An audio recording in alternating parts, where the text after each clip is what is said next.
This is the first time all those directly involved have told their story, and we've reconstructed what they describe. American airmen stationed in Britain tell of events that would change their lives. I came to Britain from a tour in the Pentagon, having previously served in the Far East and, of course, in Vietnam like many other people, and I kind of expected it to be somewhat of a quiet tour. I was at the height of the Cold War, but we weren't directly involved like the bases in Europe. It was very laid back, not much happened, and you never expected much to happen, especially at Christmas time. Bentwaters and Woodbridge, twin military air bases in East Anglia. The 3 miles that divide them are filled by Rendlesham Forest. Until last year, the bases were occupied by the 81st Tactical Fighter Wing of the United States Air Force. Although a normally uneventful assignment, they formed a strategic part of Western Europe's defences. As such, they had top security status. Nothing could get in or out without being detected. An RAF radar station nearby. During the monitoring of a night flying exercise, a strange object was picked up. We didn't have the faintest idea what it was. We checked through the air traffic agencies.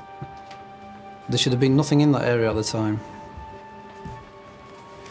Yeah, Colin, have a look at this. It's just completely static. It's just hovering there.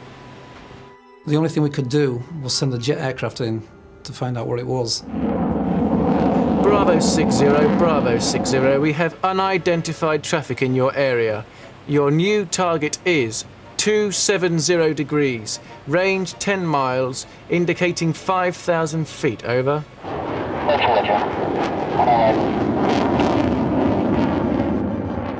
They got to within about a quarter of a mile, and the pilots suddenly started reporting that they could see a very bright light in the sky in front of them. I can see extremely bright lights. It's moving away, target accelerating away. Look at that thing go. Bravo 60, target is still in front of you. It's going straight up. Target going straight up, over. It was stationary on the screen, and then, in seconds, it moved off at a fantastic rate of speed. Within a space of 5 minutes, it was reaching 90,000 feet and higher, and we lost it off the top end of the radar scope. Target's accelerating too fast. We can't keep up with it. We're disengaging. The radar operators were mystified. There's nothing we have in this day that can perform those kind of manoeuvres. The pilots wouldn't be able to take it. You tell me what it was. Back on Woodbridge Base, near the East Gate, Airman John Burrows was on security patrol with a colleague. Stop the car. Look at that. Do you see that in the woods? There were strange lights out in the forest. To me, it almost looked like Christmas lights at first, a Christmas display. I'll open the gate. At that point, we looked at each other and we decided that we better go out and take a closer look because we weren't sure what we were dealing with. What we were looking at wasn't real. Those are no Christmas lights. Come on, let's get out of here. Airman Burrows and his colleague raced back to the gatehouse, where he contacted the security controller.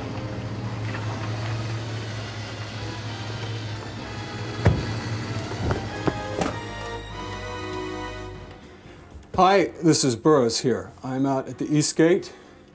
We've got a problem here. He had a lot of trouble believing what I was telling him because it was Christmas and I played a lot of jokes on him before. I'm serious. This is not a joke. There's something out there. Eventually persuaded by the airman's tone, the controller contacted Sergeant Jim Peniston. Roger, Control. We're on our way over. I received a call from the control center to go on down to the East Gate and contact John Burrows. And I asked him what was the nature of the problem down there. And they said that they'd rather not tell me. They'd rather have me go down there and talk to the patrolman on scene. What is that? I don't know, and I don't want to know. Did you hear an explosion, John? It didn't crash. It landed. The first thing that came to mind is an aircraft crash. I've had at least 30 or 40 crashes that I have been to at that point in time, And that's definitely what I thought it was. I'm going to contact control. Sergeant Peniston at the East Gate. I've got a possible aircraft down just beyond the perimeter.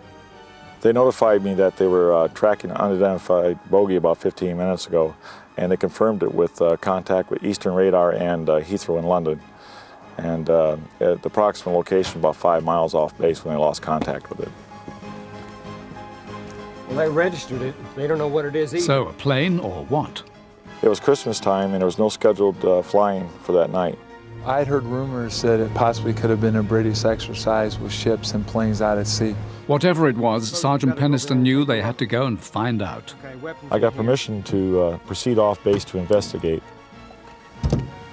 Following military rules, the Americans had to leave their weapons behind.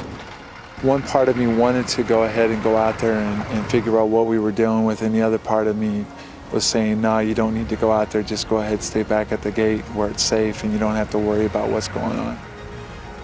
The men went through the forest towards the lights.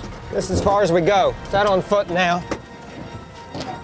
I started to see a defined shape, and at that point is when I realized it wasn't an aircraft crash, a fire, or anything of that sort. The air was filled with electricity that you could feel it on your skin as we approached the object.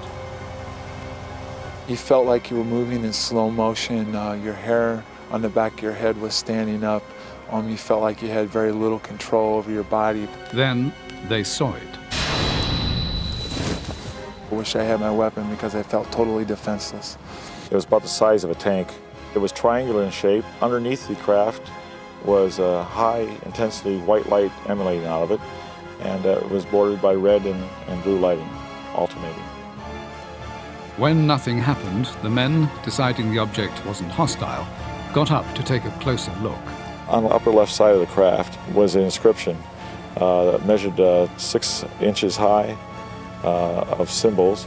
They looked familiar, but I couldn't ascertain why. The Americans watched for about 20 minutes. And slowly started moving back, weaving in and around the trees. Got about 40 feet away, then it raised up into the air, and it shot off as fast as you can blink. Enter. Come on in. On their return to the airbase, the men were called in by the officer in charge. Well, what happened out there last night? We know radar saw something. Now I want you to tell me in your words exactly what you saw. Well, sir, Burroughs was the first to see As we were standing there reporting in, then it hit me, and I realized, what in the world am I doing here, standing in front of my lieutenant, getting ready to explain this situation that I just observed. I thought, there goes the career, Jim. Had markings on it. Okay, this is what I want you to do. Gentlemen, he says, I need you to go over to the woods, he says, and take a look at the area in daylight to see if you can find any more physical evidence. Anything. Dismissed.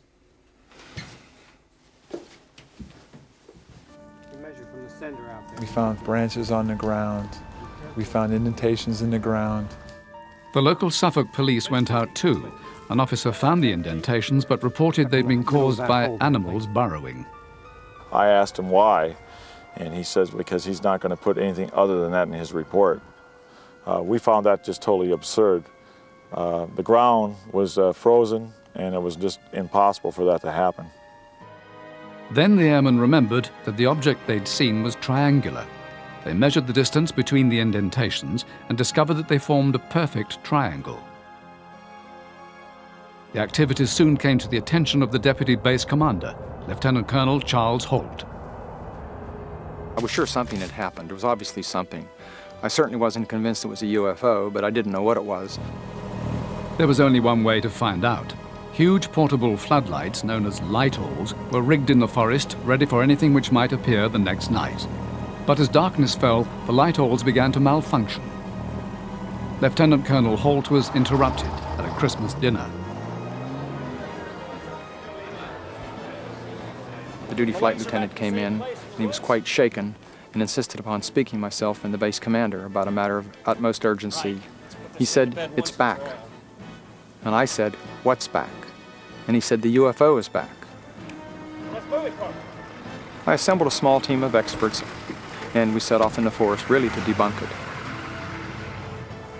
About 30 men followed the lights into the forest, armed with special equipment, including a night vision scope, Geiger counter, and a tape recorder. Right, this way.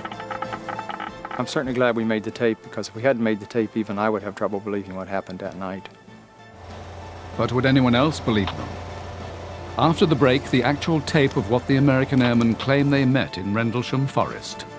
It appears that he may be moving a little bit this way. It's brighter than it has been. Yellow. It's coming this way. Strange. It's definitely coming this way. True.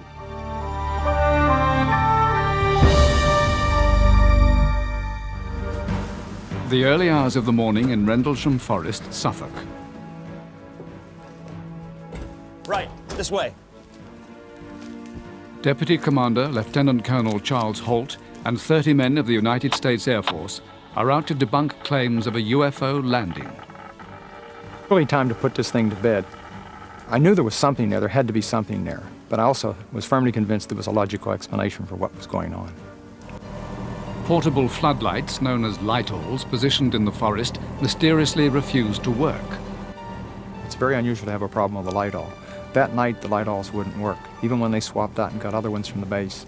In addition, we had problems with our radios. All 3 frequencies we were using were intermittent and did not work properly that night. But other equipment was working. A night vision scope, a Geiger counter, and a tape recorder. The sound in this reconstruction is taken from the actual tape they claim to have recorded that night. There's no doubt about it. There's some type of strange flashing red light ahead. And it's yellow. I saw a yellow tinge in it, too. Weird. It appears that he may be moving a little bit this way. It's brighter than it has been.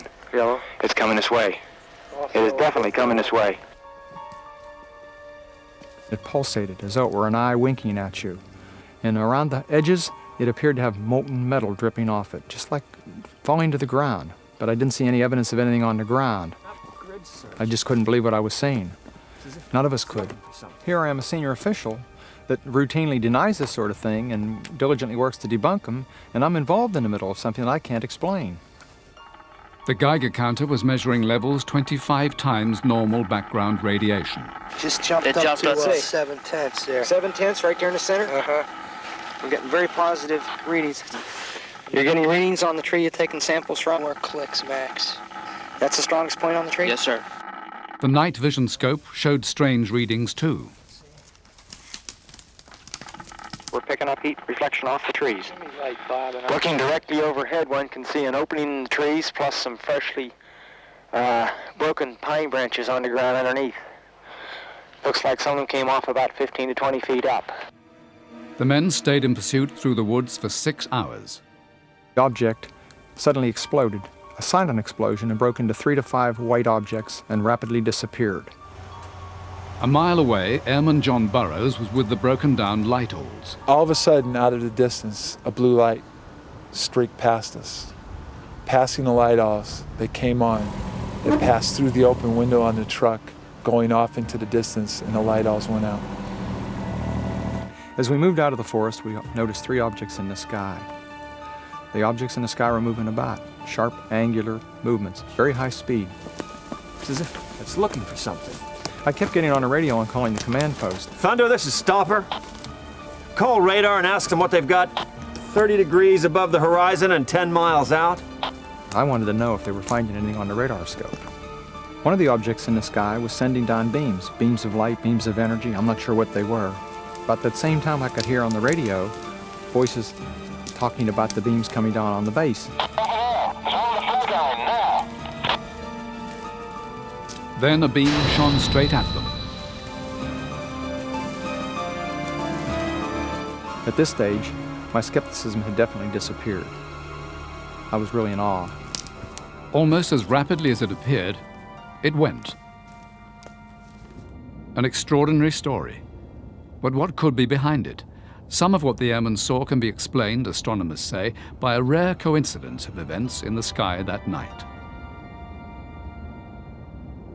One of these was the re-entry of a Russian rocket This came in and burnt up in the Earth's atmosphere. It was seen by thousands of eyewitnesses all over southeastern England. And the second was a brilliant natural fireball, a piece of interplanetary rock burning up in the atmosphere. Another astronomer thinks further confusion was caused by a third factor, a lighthouse on the nearby coast.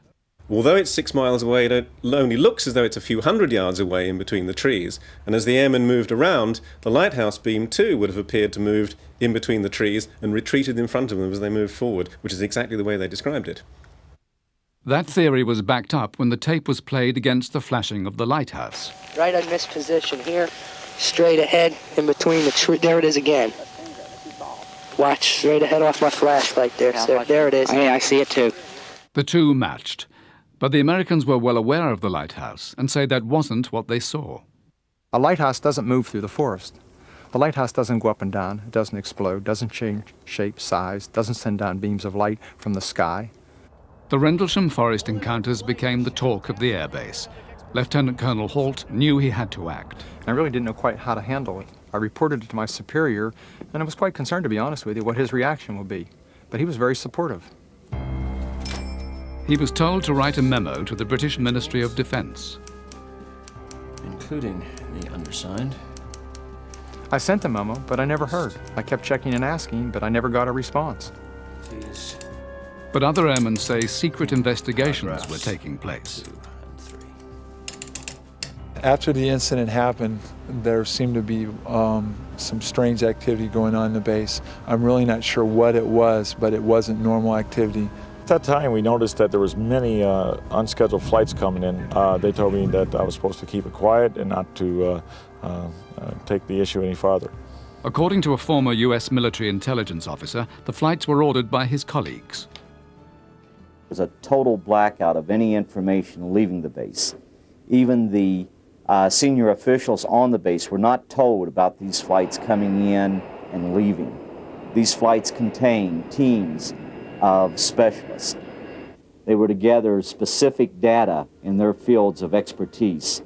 All of that information then was to be sent to Washington, D.C., where it would be assessed and accumulated in a finalized, highly classified report. Whatever conclusions may have been reached, Lieutenant Colonel Halt wasn't told. He's mystified as to why, as a senior officer, his report never even received a reply. To this day, I'm very puzzled why nobody ever came back and asked for additional information, asked questions, or even interviewed me. It doesn't really add up.